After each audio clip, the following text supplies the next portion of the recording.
Commonwealth problem solvers have uncovered a shocking case. A police officer caught on tape suggesting they could make up evidence. It's part of our ongoing series of stories involving Seattle police. Problem solver Tracy Vetter is here with what she's uncovered. Tracy. Well, Mary, we always knew that gaining access to SPD's dash cam videos would be a critical element of ensuring that citizens really know what's happening within the department. And the video we discovered really makes that case. It's about two young men caught and arrested, though it later turns out this is a case of wrongful arrest. But the most shocking part is what the officer tells one of the young men when he's booking him. You're going to jail for robbery. That's awesome. Robbery. I'm going to make stuff up. Robbery. Here on out.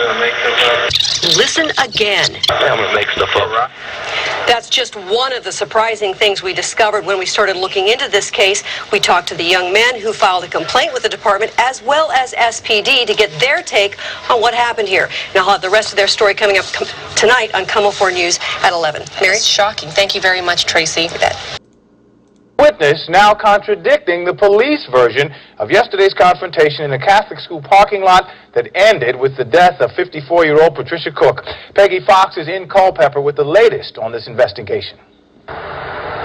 An eyewitness here in Culpeper is contradicting what state police are saying about the investigation and why the Culpeper police officer fired at a Sunday school teacher. He had his hand on the door handle, one hand here and one hand, I remember distinctly because his hands were real close together. Chris Bouchel says he saw a Culpeper town police officer shoot 54-year-old Patricia Cook to death in this church parking lot yesterday morning. Cook was in her Jeep Wrangler. State police say Cook rolled up the window, catching the officer's arm inside and then dragged him. Bouchel says it didn't happen that way. He was right next to the vehicle. He had one hand on the door handle and one hand on his weapon. And she was rolling the window up. And they were exiting out of the parking lot. The window was halfway up. He said, "Stop or I'll shoot." And I really didn't think he was going to do it. But she got the window all the way up, and that's when he shot. And then she took a left out of the parking lot here, and he stepped out in the street and fired 5 more times. Bouchel says the officer was not dragged. He says he couldn't have had his arm caught because he fired through the glass. I'm angry, I'm frustrated, I'm sad. I'm fighting back tears right now. Cook's husband doesn't understand why an officer would shoot his unarmed wife multiple times. Personally, I think it may be an overreaction. Maybe excessive force, but I can only surmise that. He doesn't know why his wife was in the parking lot of the Epiphany Catholic School. Their couple's pastor at Culpeper United Methodist Church thinks she may have been there searching for a job to work with children because she loved her volunteer role teaching Sunday school here. We have to celebrate the good things and the parts that we had of Pat and not just what we've lost. Gary Cook is filled with questions along with his grief over his wife's killing. I wish I knew what was going on. I honestly do. I wish I knew what was happening. Culpeper Town Police and the County Sheriff's Department are assisting state police in the investigation. No charges have been filed, but Gary Clark is talking to an attorney about possible legal action. A mother grieving over the death of her 2 youngest children. In their village in West Sumatra, 13-year-old Faisal and 17-year-old Budri were arrested by police for theft. During visits, family noticed that their youngest brother had bruises and was in severe pain. 5 days after his arrest, police told him that he and his brother Budri, who was detained a few days later, were found hanging next to each other in their cells. Police say they hanged themselves. How is it possible then that their teeth are broken, their neck is broken, the skull is fractured, that there is a shot wound on the knee, and their bodies are full of bruises? Is this how people look like who hang themselves? The family has taken the case to the National Human Rights Commission, who has done its own investigation. According to our investigation, these children didn't die because they hanged themselves, but because of torture. And what I believe is that they were hanged when they were already very weak. At the police station where the 2 boys died, we are not allowed to see the cell where they allegedly hanged themselves. The officers who were on duty at the time of their death have been suspended. Their boss and 2 others are officially charged with torture. Anger, grief and frustration here at this isolated community in Sumatra after the death of these 2 children. Many questions are being raised, not only here, but also in Parliament in Jakarta and even abroad, about what exactly has happened at that police station. But so far, the police has not given any clear answers. Hello everyone, welcome to Global Government News. Today is Monday, February 20th, 2012, and I'm Darko. My website is GGNonline.com, that's GGNonline.com, and DDarko2012 is my YouTube channel. Also, DDarko2013 is my new YouTube channel, and all the links will be posted in YouTube's video description, all the headlines and links that I'm covering here. So someone said, where do you get your news from? Well, let me just answer that.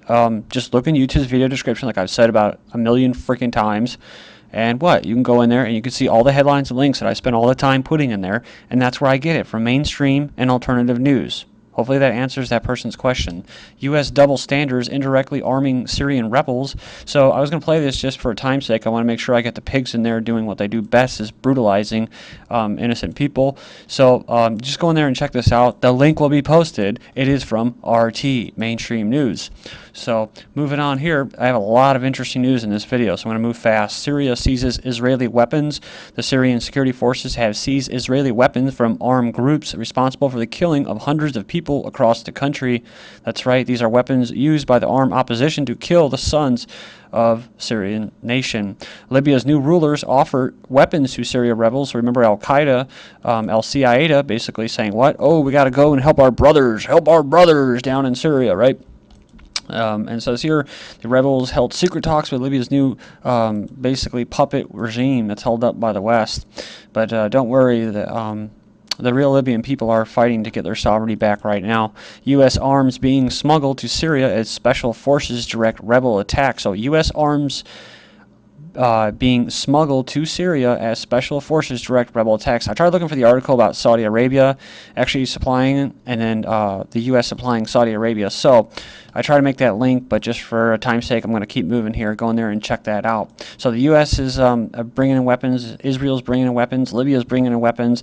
But then look at this. These two turd bags, two senators, say U.S. should arm Syrian rebels. Well, maybe they didn't get the memo that they're already armed by the West.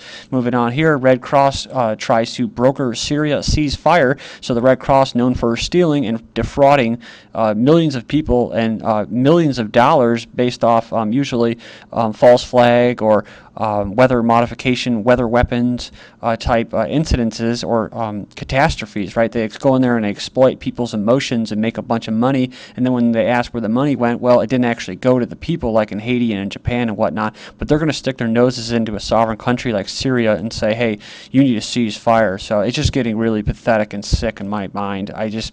I don't know how other people that are Americans aren't just disgusted by this.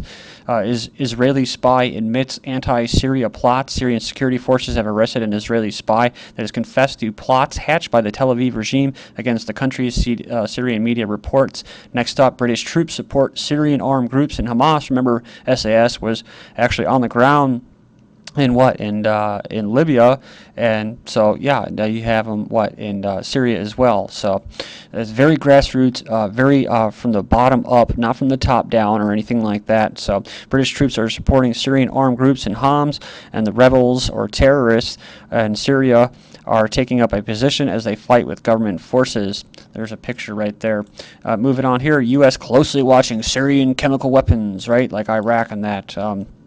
U.S. allies are closely monitoring Syria's large stockpiles of chemical arms.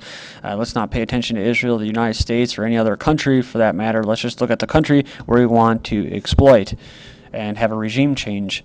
Resource Rapture, Syria's untapped assets desired by allies and enemies alike. So there you go. Go in there and check that out. Link will be posted. That's what they're really after, not their chemical weapons, not their nuclear arsenal. Officials, U.S. drones monitoring clashes in Syria. So now they got drones monitoring the clashes. A good number of unmanned U.S. military and intelligence drones are operating in the skies over Syria, monitoring the Syrian military attacks. Military attacks against opposition forces. Well, no, they're defending themselves against outside invaders / terrorists. Kind of like Iran, they're trying to bow up before they're attacked. It's a natural response, and if you don't do it, you're a dumbass. If you just sit there and take it in the jaw. As predicted, CIA-sponsored Muslim Brotherhood becomes enemy More than 70% of Egyptians, according to a recent Gallup poll, no longer want U.S. funding. It says here it's a new wave of anti-Americanism thriving in Cairo. And it's not that they're anti-American. They just want the countries that have been in there basically supporting and backing Israel and their regime in Egypt. They just want them out. They just want them out of their country, like Pakistan. They're not wanting to go on the attack. So don't get scared, Americans. You damn sheeple. They're not going to come over here and attack in boats. They just want to be left the F alone. Can you get that? Russia thwarts U.S. Central Asian counter-drug program. So see, the U.S. is in Central Asia, and Russia reportedly convinced its allies and the Collective Security Treaty Organization not to participate in the new U.S. counter-drug program in Central Asia, apparently concerned that it would give the U.S. too much leverage over the regional governments, which it would, right? Just it militarizes the police force. It also federalizes the police force. And just like the last video, what we cover about Afghanistan and the opium and the poppy fields is what? They're up 60%. So that's what it's about, having Marines guard that stuff, the drugs. It says here, Russia warns U.S. against deploying their ships in the northern seas. And they went on and warned today the U.S. against stationing the Aegis-equipped ships in the Black and Northern Seas. Then moving over to another part of Asia, North Korea threatens retaliation over South Korea's war games. So kind of like what the U.S. is doing right now, floating their ships on the Strait of Hormuz and that, trying to get attacked to provoke a war. North Korea warned South Korea, which is basically a western-backed country, on Sunday that it would shell islands close to their disputed sea border if the South violates its territorial waters during a military drill reported to begin in the Yellow Sea this week. Okay, moving on. Washington, D.C., FBI foils own terror plot. Again, the FBI has once again proven that the only thing Americans need to fear is their own government, with the latest, quote, terror attack, and, quote, foiled being one entirely of their own design. USA Today reports that the suspect had been arrested by the FBI, who was, quote, en route to the U.S. Capitol allegedly to detonate a suicide bomb, end quote. Sounds familiar like this, right? This individual, Mr. Farrak, was actually working for the FBI, part of a sting operation. That's right. So, unrepentant would-be mass murderer, right? The underwear bomber, jailed for life without parole for failed Christmas Day planned attack. I have a feeling this guy is not going to make it his complete life in jail, because he might actually talk. And it's weird because after this, what came after this? The body scanners, they were rolled out everywhere. Then we have this, guarding Ground Zero, look at the amazing and terrifying artificial intelligence AI that will protect the New World Trade Center.